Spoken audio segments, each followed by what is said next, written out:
আসসালামু আলাইকুম। বন্ধুত্বের মিষ্টি বন্ধন থেকে আমি আফরিন ঢাকা থেকে বলছি। সবাই কেমন আছেন?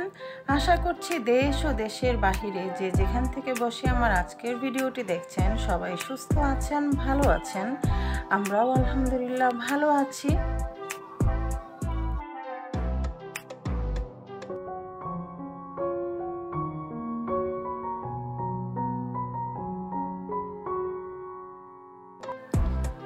প্রতিদিনের মতো আজকেও একটা নতুন ডেইলি ব্লগ নিয়ে হাজির হয়ে গেলাম। তো দেখতে পাচ্ছেন সকাল সকাল আপনাদের ভাইয়া টাটকা মাছ নিয়ে এসছেন। এখানে ট্যাংরা মাছ আছে, মাছগুলো কিন্তু খুবই টাটকা ছিল আর ভিতরে ডিম ছিল।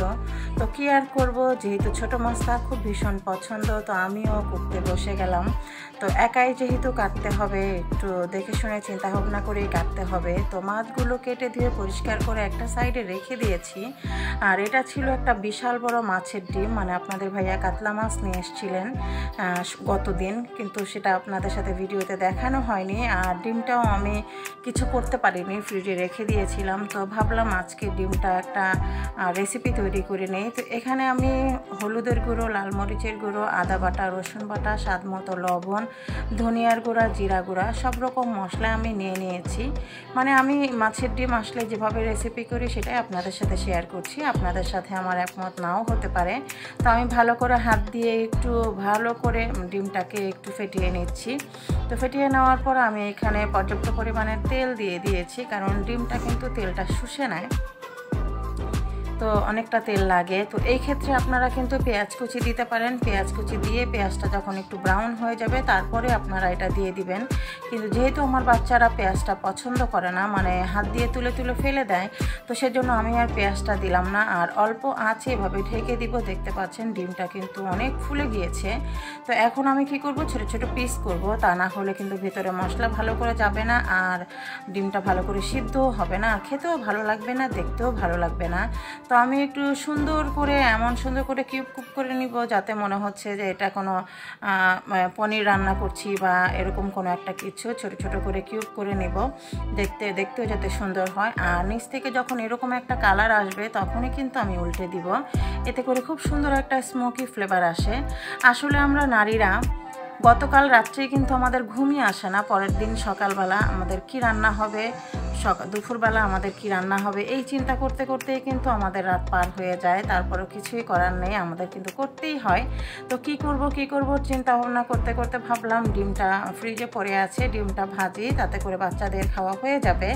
আর আপনাদের ভাইয়াকে ট্যাংরা মাছটা ঝোল করে দিব। তো ট্যাংরা মাছের রেসিপিটা আপনাদের সাথে শেয়ার করতে পারবো না, তো আজকে একটা ভর্তার রেসিপি করব। যেহেতু ট্যাংরা মাছ ভুনা করব আর এই ডিম তো আছেই, তো সেজন্য আর ওই ঝামেলায় যাব না। একটা ফ্রাই প্যান দিয়ে দিলাম, আর এখানে আমি কিছু লাউ পাতা দিয়ে দিলাম। আর লাউ পাতা ছাড়া আপনারা মিষ্টি কুমড়া পাতাটা দিয়েও কিন্তু করতে পারবেন। লাউ পাতাটা কিন্তু আমি আগে থেকেই ধুয়ে পরিষ্কার করে পানি ঝরিয়ে নিয়েছি। আর এখানে দেখতে পাচ্ছেন আমি টাকি মাছের শুটকি নিয়েছি, আর এটাও কিন্তু আমি বেশ কয়েকবার ভালো করে ধুয়ে পরিষ্কার করে নিয়েছি, কারণ শুটকিটা ভালো করে পরিষ্কার করাটা খুবই জরুরি। আমি এখানে দিয়ে দিচ্ছি পেঁয়াজ কুচি, আর এখানে আমি দিয়ে দিব কিছু আস্ত রসুন। আর রসুনটা কিন্তু আমি একটু বেশিই দিব, আমার কাছে শুটকি ভর্তায় রসুনটা একটু বেশি দিলে ভালো লাগে খেতে। আর এখানে আমি দিব বেশ কিছু কাঁচামরিচ। আজকের ভর্তাটা কিন্তু আমি কাঁচামরিচের ঝালেই তৈরি করব। যেহেতু লাউ পাতাটা আমার এখানে সবুজ, তো আমি ভর্তার কালারটা সবুজ রাখার চেষ্টা করেছি। দিয়ে দিলাম স্বাদ মতো লবণ। এখন বাকি যে পাতাগুলো আছে সেগুলো দিয়ে উপরে আমি ঢেকে দিয়েছি। আর আমি এই পর্যায়ে কিন্তু চুলাটা এখনও অন করিনি, আমি ভালো করে ঢাকনা দিয়ে ঢেকে তারপরে চুলাটা অন করে দিব। এবং চুলার আঁচটা কিন্তু আমি একেবারেই লোতে রাখবো, কারণ নিচ থেকে ভালো করে আস্তে আস্তে করে সিদ্ধ হবে, আর ভিতর থেকে পানিটা যে বের হবে সেই পানিতেই কিন্তু পাতাটাও সিদ্ধ হবে, আর শুটকিটাও কিন্তু ভালো করে সিদ্ধ হবে। সেজন্যই আস্তে আস্তে করে কিন্তু এই কাজটা করতে হবে। আমি একটু উল্টে পাল্টে ভালো করে কিন্তু শুটকিটা নেড়ে চেড়ে নিয়েছি। আর আজকের ভর্তাটা কিন্তু আমি করব ব্লেন্ডারের জারে। আমি আজকে বাটাবাটির ঝামেলা ছাড়া ভর্তা তৈরি করে দেখাবো, খুব সহজে ঝটপটভাবে কিভাবে ভর্তাটা তৈরি করা যায়। তো অবশ্যই এই উপকরণগুলো যখন ঠান্ডা হয়ে যাবে তখনই কিন্তু ব্লেন্ডারে জারে নেবেন, তা না হলে কিন্তু ব্লেন্ডারটা নষ্ট হয়ে যাবে। তো তো এখন সবকটা উপকরণ ভালো করে আমি একটু মিক্স করে নিয়ে আসছি। দেখতে পাচ্ছেন একেবারেই মিহি একটা পেস্ট হয়েছে।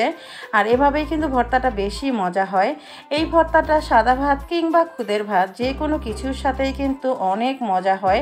আপনারা একবার হলেও ট্রাই করবেন আমি যেভাবে ভর্তাটা তৈরি করেছি। দুপুরবেলা রান্না বান্নার পরে বিকেলবেলা এখানে আমরা ফুচকা নিয়ে বসেছি, ফুচকা খাচ্ছি। আমাদের এলাকার পাশেই কিন্তু ফুচকাটা থাকে, তো ওখান থেকে মাসফিয়া নিয়ে এসছে ফুচকা খাওয়ার জন্য। তো আজকের ব্লগটা কেমন লাগলো আশা করি জানাবেন, আর ভালো লাগলে একটা লাইক দিয়ে দিবেন। আপনাদের একটা লাইক কিন্তু অসংখ্য ভাই আপুর কাছে আমার এই ভিডিওটা পৌঁছে যাবে। আর একটা অনুরোধ করে নিব, প্লিজ আপনারা আমার ফেসবুক পেজটা ফলো করে দিবেন আর ইউটিউব চ্যানেলটাকে সাবস্ক্রাইব করে আমার পাশে থাকবেন। আল্লাহ হাফেজ।